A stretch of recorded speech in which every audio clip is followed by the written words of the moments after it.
It's not defined enough to give you a sneak peek, and there are two very different things on the table. One thing, because before we had our first conversation, Devin, I was thinking about, I did some thinking. I thought, how I'm going to answer his questions. What does it even mean to be an entrepreneur? So I looked in the dictionary, and the definition is a person who an entrepreneur is a person who organizes and operates a business or businesses taking greater than normal financial risks. And I think in this conversation, I've already touched on a person who operates a business. Well, that's a creation. And I think you can create within a company, you can create in a small business, or you can create something really, really big. As far as financial risk, I don't 100% buy that. I get what the definition means, but I think there are ways to do it with raising startup money that's not risking your own house and the food on your table. And I also, as I just said a little while ago, I think working for someone else is a financial risk, whether you realize it or not. But the third part that I don't think that dictionary definition touches on is scale. And when we think of a truly successful entrepreneur, we think of somebody who's scaled something much, much bigger than themselves. I think so far my personal entrepreneurial ventures have been more in the line of what I would call self-employment rather than a full-on huge entrepreneur. And that's fine. I have scaled a little bit beyond myself as far as having employees and multiple locations, but I would like to do something that really scales, that's really big. And I think in this day and age of designing apps that suit a need and pricing them in a way that will serve many, many people, that's one possibility. The other possibility is, do I really even want to go there? Do I maybe just want to do something that is not scaled at all, that could scale, but not in that way? Just me. Do I want to write a book? And if I sell it, that's great. If I don't, well, then I'll sort that out when the time comes. So it will either be some kind of app that serves a lot of people, or it will be a book. All So right. there. Well, those both sound like they could be exciting. Maybe you'll have to do an app or a book about writing an app, or an app that writes a book, or some way that you can combine them both. But it sounds like it'll be a fun adventure, and definitely or interested in seeing how it turns out. So with that, as we're now kind of caught up to the present, even a bit looking to the future, as we wrap up the podcast, I always have two questions I ask at the end of each episode. So we'll jump to those now. So the first question I always ask is, along your journey, what was the worst business decision you ever made, and what'd you learn from it? Oh, that one's pretty clear. And I think I told you it was pretty clear when we had our chat a few days ago. So, I own some dance schools. I was approached by a couple who owned a dance school in a nearby town, very small town, and they wanted to sell it. And my ego made the decision instead of my brain. I did my due diligence, as one should, but I ignored it. I looked at demographics. Okay, if I want a dance school, what do I need? I need kids, and I need people who can pay for lessons. So I didn't completely ignore it. Oh, and I also need a staff. And I thought, well, I can do this. It's going to work the same way as all my other dance schools. There are enough kids there, although was not a massive population there. There were enough. In my due diligence, I found that 80% of them were on free lunch programs. That should have been the only red flag that I needed. Another red flag was when I asked for the financials of the business, I was not granted full disclosure. And then once I assumed control of the business, I found that even what I had seen was not really indicative of the whole picture. I should have dug deeper. What I should not have done was, oh boy, I can be the lady that owns 4 instead of 3, and this will be easy. Well, I was wrong. And and isn't this a cute, quaint town where I can have a cute, quaint business? Well, it was not cute at all, and it caused a lot of heartache. I still have some very good friends from that adventure, but it cost me dearly. So I would say, do your due diligence. Don't let your ego get the best of you. If it doesn't look right, doesn't smell right, walk away. No, and I think that that's a great thing, and sometimes to your almost to your point, you get excited about the opportunity and the idea, and hey, it'll be great to expand, and it'll be fun and those type of things. And sometimes you just want to skip over that due diligence, and yet oftentimes, most of the time, the people I hear about when you skip that due diligence is when and you just let the excitement take over is when you make the mistakes. And if you slow the process down, do a bit more research and review things, oftentimes, not always, because you can still make plenty of mistakes and everybody does, but you can avoid some of those mistakes. So I think that's an easy mistake to make, but a great takeaway as well.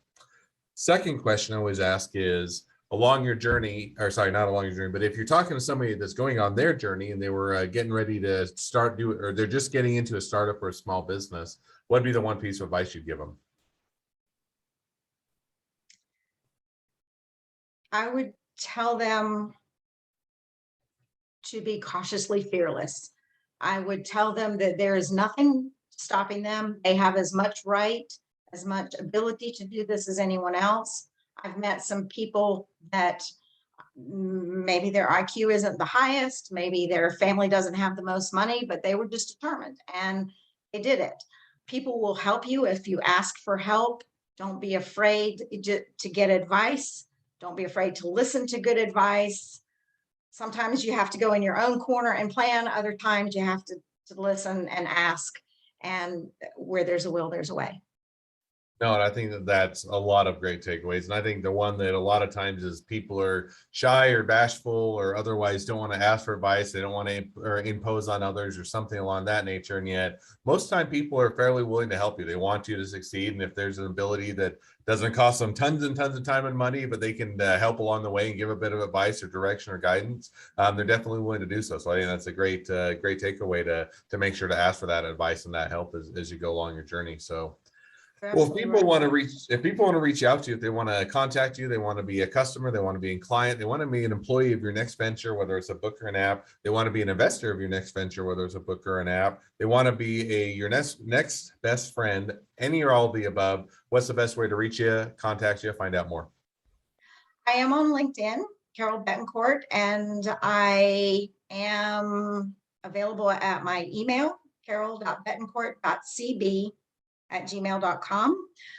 Professionally, for the company that I work for now, I am available at carol.bettencourt@chyron, CHYRON.com. And any of those are fine. I'm happy to chat with anybody who's interested.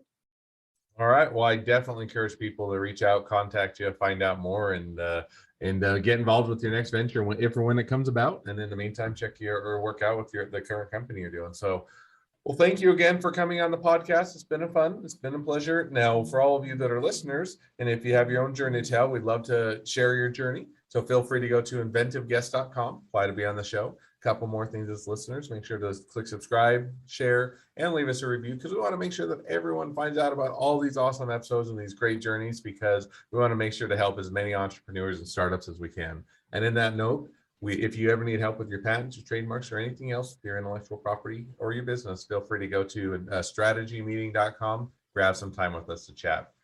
Thank you again, Carol, for coming on the podcast, and wish the next leg of your journey even better than the last. My pleasure, Devin. Thank you.